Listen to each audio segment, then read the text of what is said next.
Welcome to the Demystifying Bitcoin track. 12 years into its creation, Bitcoin is just beginning to gain institutional acceptance.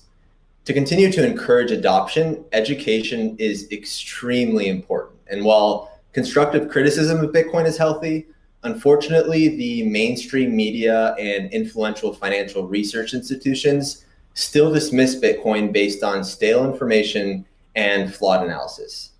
In this track, we revisit some of Bitcoin's most common misperceptions in the hopes of advancing the discussion and understanding of Bitcoin and the important role it will play in society.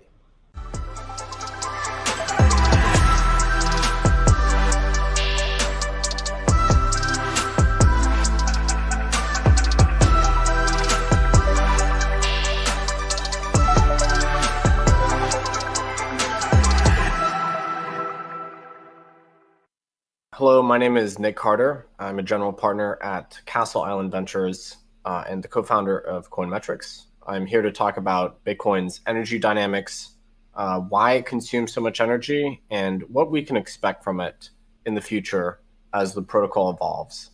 This is a very contentious topic, and I think when the facts are considered, it's demystified, we can become much more comfortable with its energy usage. So that's what I'm going to talk about today. So the first thing, a key premise for this entire discussion is that Bitcoin has a claim on some of the Earth's resources. And so Bitcoin is this global, neutral monetary network. It provides the settlement of value in an apolitical sense without regard for who is using the network. And it transacts tens of billions of dollars a day and stores the wealth of hundreds and hundreds of billions of dollars. And it's used by, we don't know exactly, but 50 to 100 million people worldwide. And so it provides a genuine utility to tens of millions of people.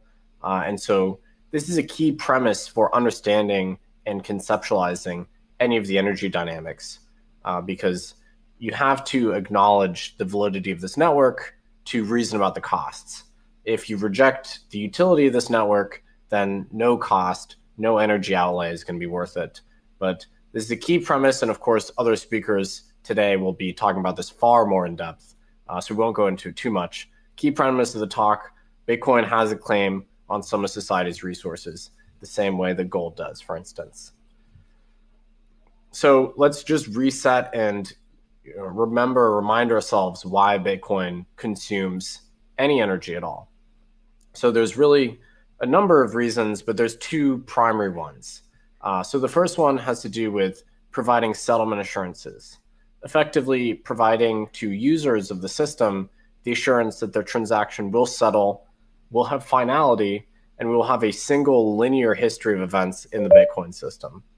And so the miners incur this cost to create new blocks for the privilege of adding transactions to blocks. And in exchange for that, they get compensated with new units of Bitcoin and fees.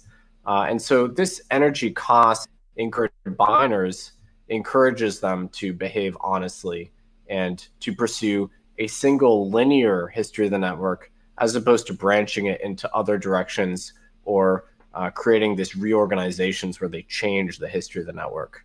The users of this system, they want to have the assurances that their transactions are going to settle, that they're going to be final, and that nothing's going to be changed after the fact. And so the energy cost that accompanies transactions and that is incurred by the miners, that is what grants users of the system those strong assurances.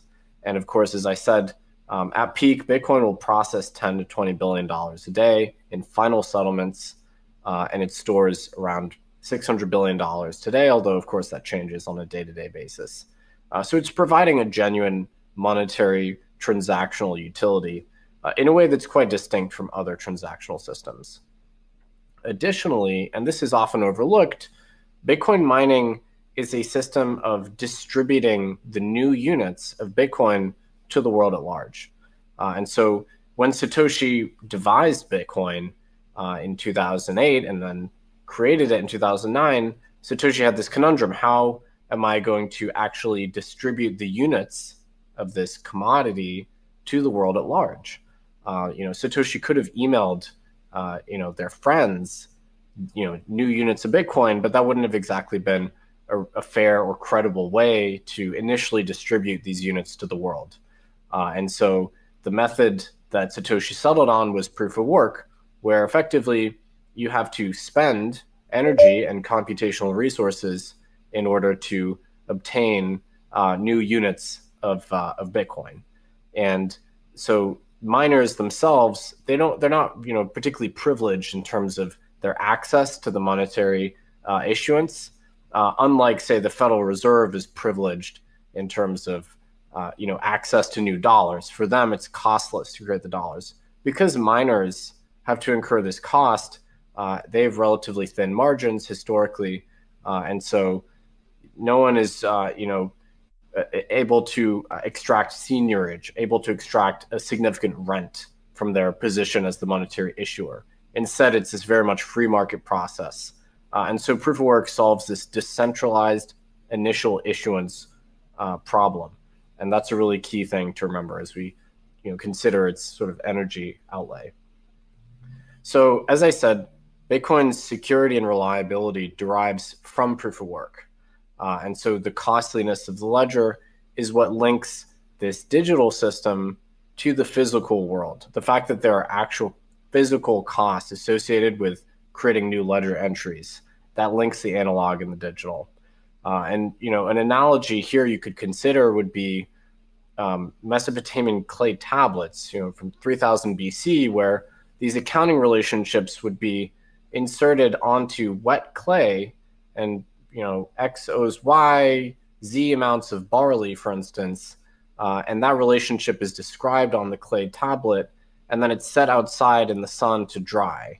And once the tablet is dried, that relationship is forever encoded. It can't be changed. It can't be reversed. Bitcoin blocks the accumulation of computational work in progressive Bitcoin blocks, gives you a similar kind of assurance. Once a transaction has occurred in the Bitcoin ledger, once sufficient blocks have been mined, that transaction is assumed to be final. And so in the case of the clay tablets, it's the sun's energy which is providing you that kind of finality and calcifying the ledger and effectively making it robust and immutable. In the case of Bitcoin, it's computational work, which does that same thing. Now, a lot of people say, well, why can't we just strip the proof of work out of Bitcoin and insert a system like proof of stake?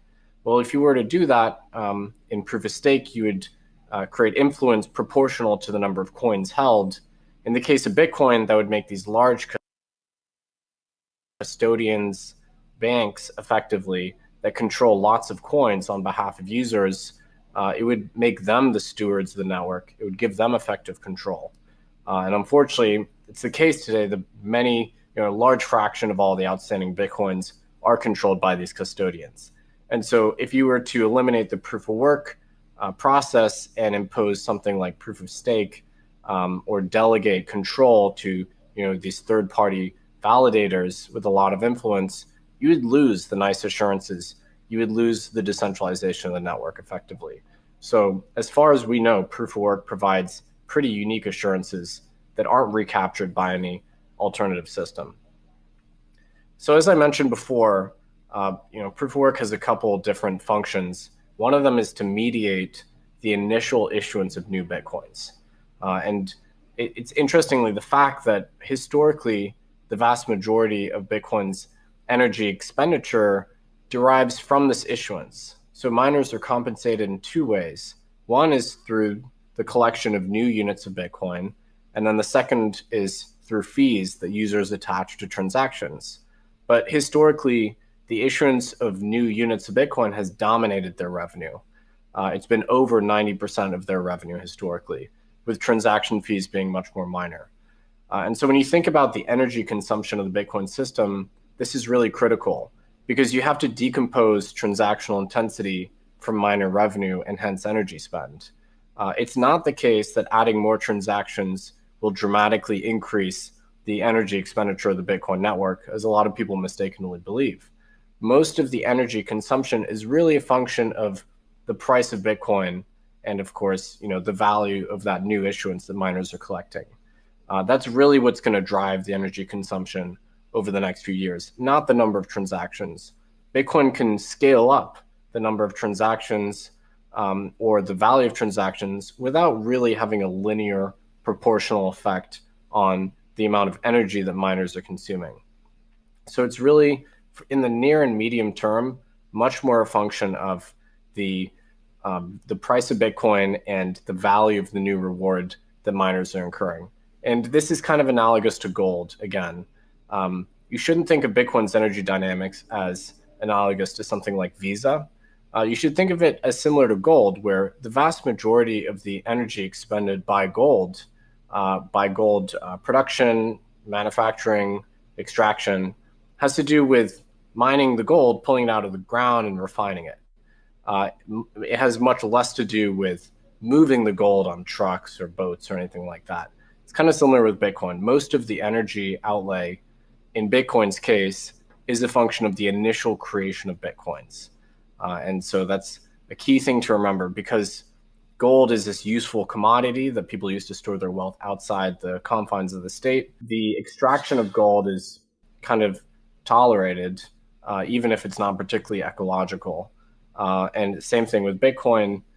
The production of Bitcoin is, still, yields and provides us with a system which is of value to society. And so it's still, something that we should accommodate effectively. Now, let's just sort of set the table and actually look at some of the numbers here. So as of today, and there is some uncertainty with all these numbers, a lot of them are estimates. We can't have perfect direct knowledge of all these things because miners are kind of hard to get data from. It's this global set of entities that we can't necessarily triangulate all of who they are.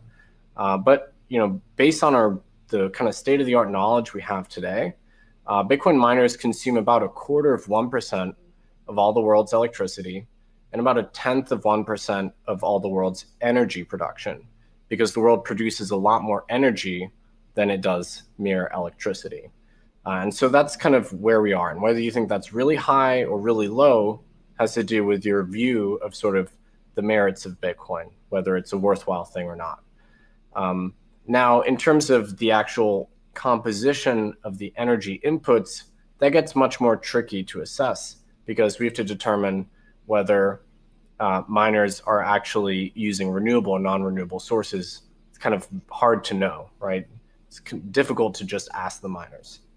So the various estimates we have historically, Cambridge in 2020 ascertained that miners were around 39% renewable.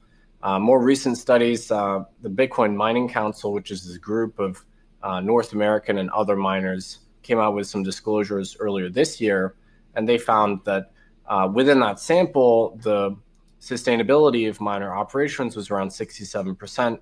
If you combine that with a conservative assumption for the default energy mix for the world for the out-of-sample data, you get a figure of around 46% sustainable. Now, sustainable means renewable plus nuclear in this instance. And so that's probably better than the global average grid. Now, it's, again, a lot of that is guesswork, and we won't really know what the true sustainability of Bitcoin mining is until we get a better idea of where miners are. But our best guess is that Bitcoin is responsible for around 50 megatons of CO2 emissions per year, or around 0.1% of the world's emissions. Now, what does this actually mean? I mean, what does this compare to? So you can compare it to individual small countries, as is very commonly done, or you can understand that the world is this sort of highly globalized place, and that for the most part, we outsource our industrial capacity to one or two major countries, which account for the vast majority of sort of energy production and consumption. So Bitcoin's current energy usage is around 0.7% of China's energy production and between 1% to 2% of America's. And so it just really depends, how you want to compare it to the global consumers of energy. Bitcoin's energy footprint is 12 times smaller than always-on devices in U.S. households. It's 15 times less than electricity lost in transit globally every year. And now I think industry level comparisons are much more elucidating than country levels, because Bitcoin is not a country, it's an industry, right? It's an industry that provides monetary assurances, transactions, and savings. And so, this industry analysis is not that commonly done, because typically, as far as policy is concerned, we're much more concerned with, well, what's the nature of the grid? How sustainable is the grid? But you can certainly look at individual sources of energy consumption, and you can compare them to Bitcoin if you want. So there's all sorts of numbers here. Bitcoin is, slightly less than the amount of energy consumed just by domestic tumble dryers globally. And of course, a tumble dryer is a discretionary thing. You can always dry your clothes on the line if you want, but it improves our quality of life. So we accept the fact that it consumes some energy. Bitcoin compares favorably with the energy used by copper mining, zinc mining, gold mining. Those all, as far as we can tell, have a greater energy impact. Now, that's not to say that those industries aren't useful. I mean, they provide, genuinely useful metals. This is just to contextualize Bitcoin, so you can compare it to other industry level uses of energy. And a lot of these industries, whether it's refrigeration, air conditioning, heating, tumble dryers, washing machines, they massively improve our quality of life. So we don't often think that critically about the energy requirements of those industries, because they brought us into modernity. I mean, they represent the trappings of civilization. Air conditioning meant that we could live in hotter places and just live more comfortably. So we don't regret the energy that's used on them, the same way that we shouldn't regret the energy used for this novel monetary transmission technology. This is just the mark of civilizational progress, obtaining more energy and then putting it to use in sort of efficient sources that make our lives better. So just to summarize that section, I mean, the perceived merit of an application's energy consumption is really ultimately a function of your own subjective view of that application's utility, right? And so if you don't believe a certain application has utility, you're going to believe that the energy associated with it is a waste. And certainly a lot of people don't believe that gold has a role in modern society. Certainly many people don't believe that Bitcoin does. But things like gold is a means of storing your wealth outside the banking system, outside the state. Equivalently, so is Bitcoin, in a way that's has completely differentiated qualities from these other monetary systems. So to the extent Bitcoin has utility, to the extent we acknowledge it has utility, its energy consumption becomes much more tractable and something that we can get more comfortable with. Satoshi, mentioned this before, saying, gold mining is a waste, but gold itself facilitates these new transactions that wouldn't be possible without it. So it's not a net waste. And similarly with Bitcoin, the issuance of Bitcoin and the energy associated with that allows us to have Bitcoin, which provides these interesting monetary assurances to tens of millions of people worldwide. And if you look on sort of a per capita basis, and other talks, I'm sure we'll cover this today, we're talking about disproportionate penetration in places with weak property rights, poor governance, high inflation, strong capital controls, places where people are very unfree from a monetary perspective. And so, not everyone watching this talk will be in a situation like that. Bitcoin may not be that relevant to them. But rest assured, the highest Bitcoin penetration is in places like Argentina, Venezuela, Turkey, Nigeria, Kenya. These are places where the independent system of property rights proposed by Bitcoin is extremely relevant to these people. So the good news is that Bitcoin mining, unlike gold mining, which requires sifting earth and refining gold and smelting it down, Bitcoin mining is pretty much a synthetic process. All you're really doing is using computational work to search a mathematical space. And because it's synthetic, that means that mining itself can be as green as the energy inputs that the miners are relying on. And so that's pretty good news. It means that as the grid gets more sustainable over time, which we certainly expect it to, mining itself will become greener. And if you expect this transition will occur and renewables will continue to dominate and the grids, generally speaking, will decarbonize, Bitcoin can completely benefit from this. And so in 20 years' time, when grids are green, it could well be the case that Bitcoin has fully sustainable production. The other good piece of news is that Bitcoin is this highly modularizable industry where Bitcoin miners don't necessarily have to be in one place or another, so they can shuttle back and forth and disproportionately procure these sustainable energy sources. So it's you could say it's location independent. Unlike a lot of other industries, Bitcoin consumes energy regardless of where that energy is produced. And of course, this is different from, say, household energy production, where energy has to be produced relatively nearby to load centers because it has losses in transmission. Another historical analogy here would be aluminum smelting. So aluminum can be smelted sort of in a location independent basis. And this is why I had lots of aluminum smelting in places like Iceland with abundant hydro energy. Of course, that required lots of installed infrastructure. So aluminum couldn't perfectly facilitate this energy arbitrage, but Bitcoin can. Bitcoin can be mined with as little as a shipping container full of ASICs. And so it can disproportionately penetrate those places with cheap and abundant electricity. And in many cases, that's renewable.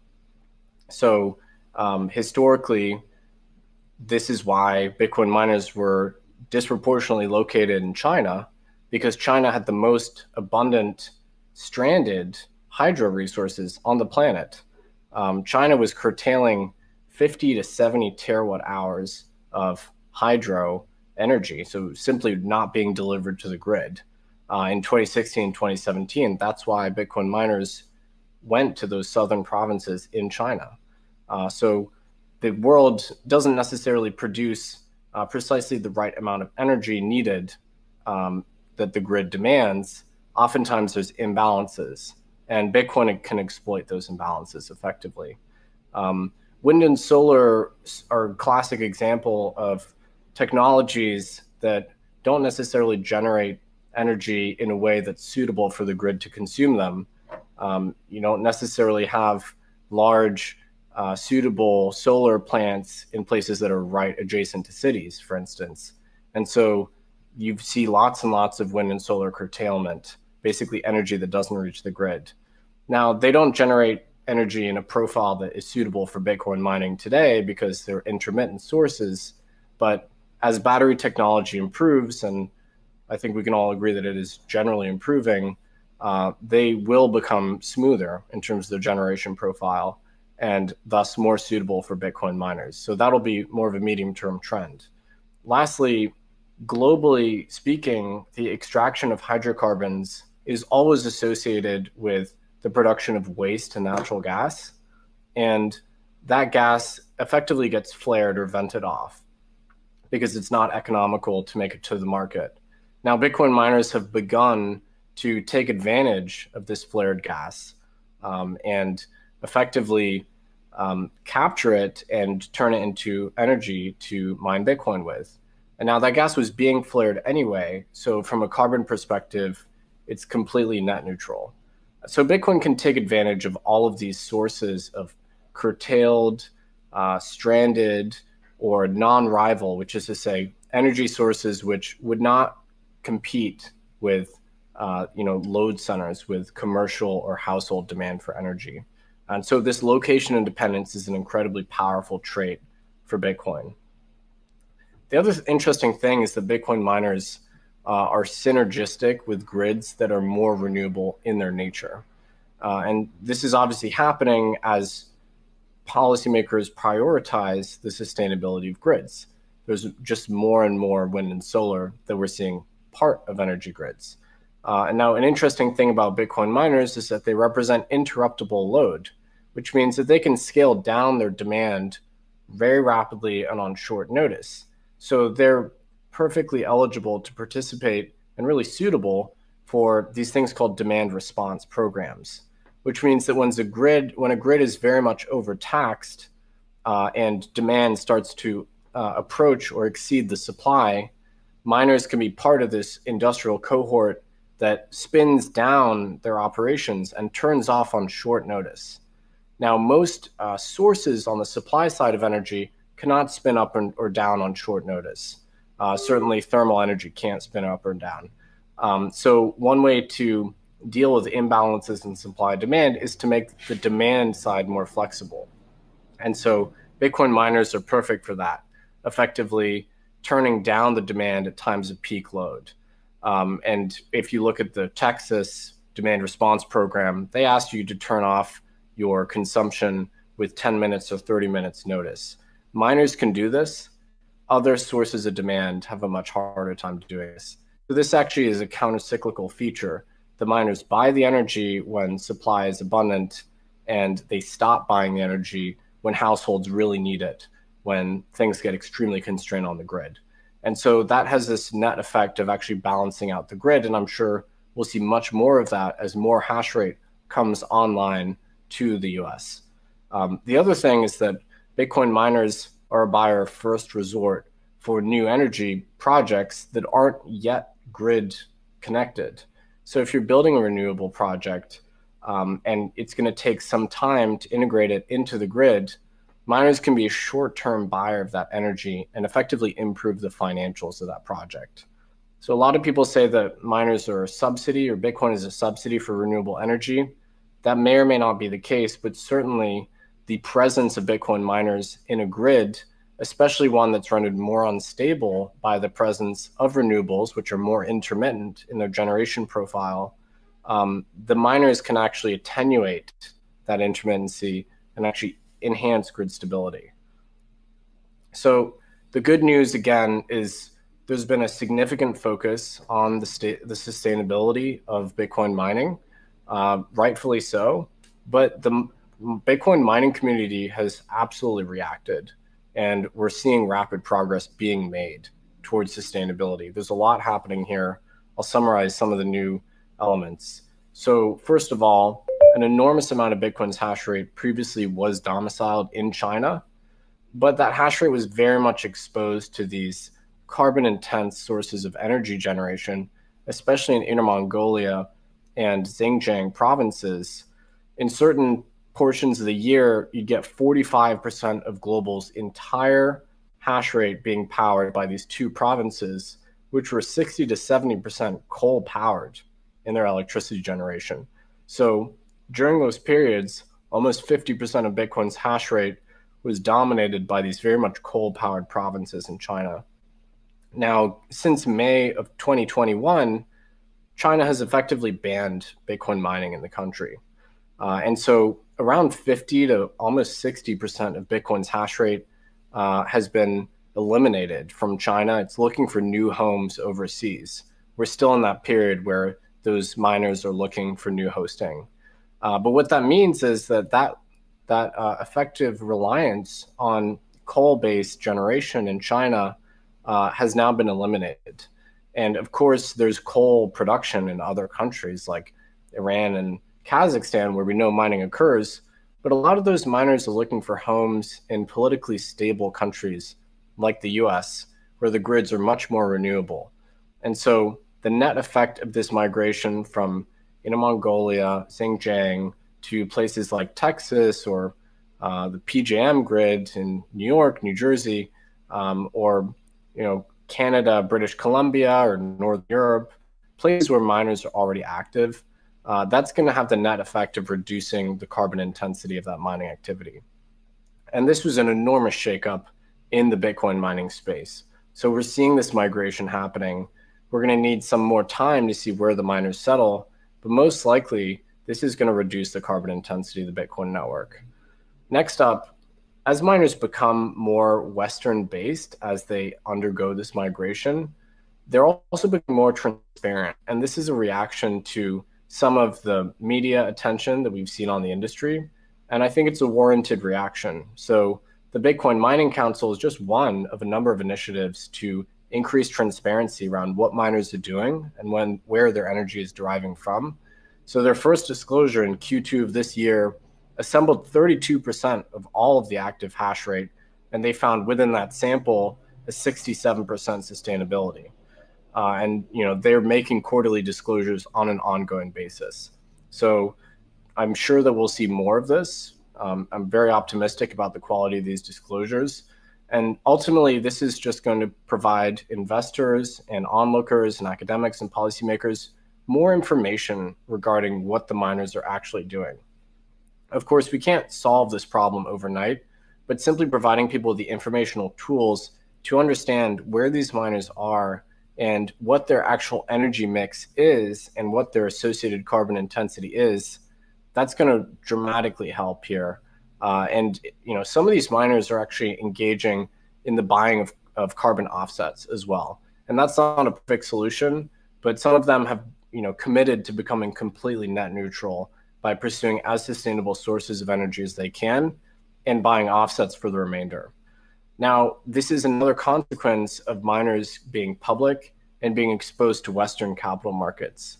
Increasingly, and we know this is a priority of financial regulators in this country, ESG concerns are a big portion of what these public market agendas involve. So as capital becomes more accountable to Western capital markets, it has a strong incentive to be more sustainable in nature, because increasingly we're seeing the cost of capital rise for firms that fall far outside the norm in terms of sustainability. And so miners now have an additional financial incentive to pursue more sustainable operations. And as miners move from China to the US, that incentive is going to grow.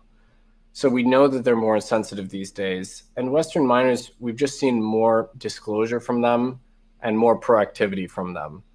So to summarize, this migration of hash rate from east to west is leading to a more accountable, more known, more identifiable, and more sustainable body of miners. And so, of course, it's still early days, and we don't have a complete informational picture regarding the sustainability of the Bitcoin network, but the trends look extremely positive. And at the end of the day, this is an industry that provides a significant value and utility to tens of millions of people worldwide. And so I think the prospects for Bitcoin mining are bright. And I thank you for attending my talk and listening to my presentation.